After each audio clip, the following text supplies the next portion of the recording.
Honorable Member Sri Amol Khole ji. धन्यवाद अध्यक्ष महोदय, आपने मुझे बोलने का अवसर दिया। माननीय राष्ट्रपति जी ने अपने अभिभाषण में सरकार की कई सारी उपलब्धियों का उल्लेख किया और मैं उन उपलब्धियों के लिए सरकार का अभिनंदन करना चाहूंगा जिनका लाभ अंतिम पंक्ति में खड़े अंतिम व्यक्ति तक पहुंचा हो।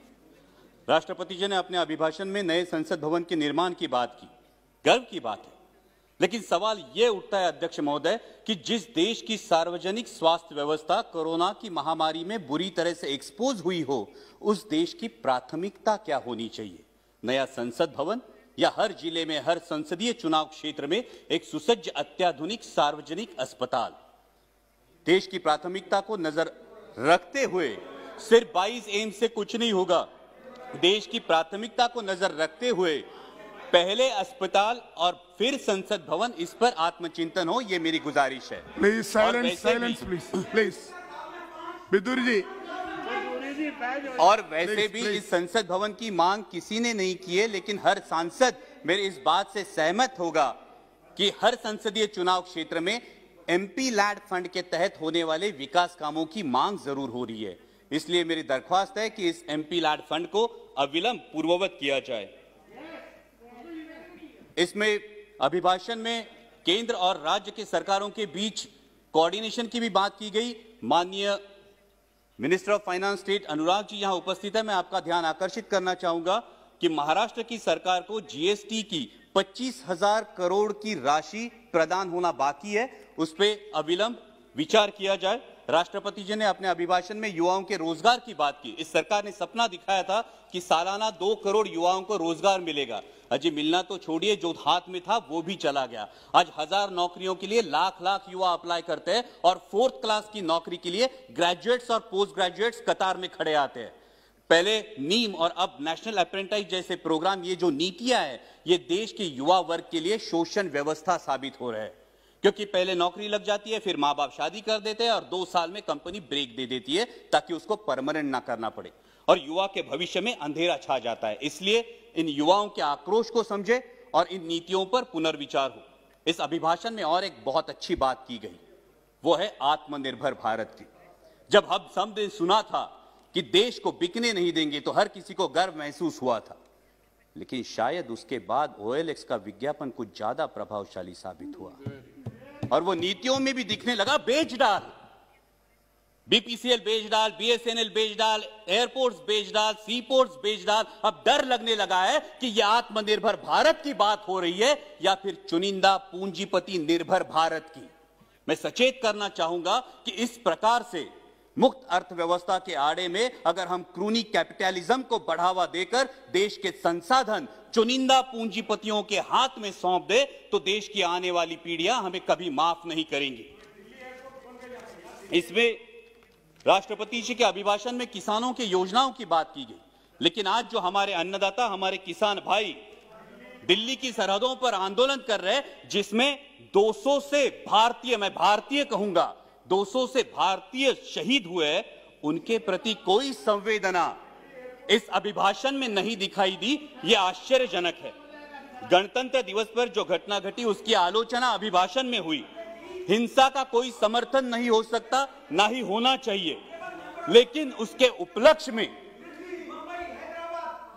Sir please let me continue, हिंसा का कोई समर्थन नहीं हो सकता, ना ही होना चाहिए, लेकिन उसके उपलक्ष्य में इस किसान आंदोलन को बदनाम करने की जो साजिश रची गई वो निंदनीय है। पहले बताया गया कि सिर्फ पंजाब के किसान हैं, फिर बताया गया कि ये तो आड़तीय है, फिर बताया गया कि ये खालिस्तानी है। Please sit down. Bidur ji, honourable member Bidur ji, बैठिए। Bidur ji please take your seat. Bidur ji, honourable member please take your seat. So please bring house and order. Why you are angry? Sir अगर you sit down there. Sir अगर ऐसे बोलेंगे, कल इनके नेता भी बोलेंगे, तब हम बीच में चलाएंगे, फिर अच्छा होगा सर। No, why? ये जानबूझ के यार। Whenever you, Bidur ji, whenever you will speak, at that time, That time you can tell everything. Why you are stand up every time? Thank you Please, sir. Please. Sir, गणतंत्र दिवस में जो घटना घटी उसकी आलोचना अभिभाषण में हुई। हिंसा का कोई समर्थन नहीं हो सकता, ना ही करना चाहिए, लेकिन उसके उपलक्ष्य में इस किसान आंदोलन को बदनाम करने की जिस तरह से साजिश रची गई वो निंदनीय है। पहले बताया गया ये तो सिर्फ पंजाब के किसान है, फिर बोला गया कि ये तो आड़ती है, फिर बोला गया ये खालिस्तानी है, और फिर तथाकथित आईटी सेल ने और मीडिया के कुछ नुमाइंदों ने उन्हें देशद्रोही करार दे दिया।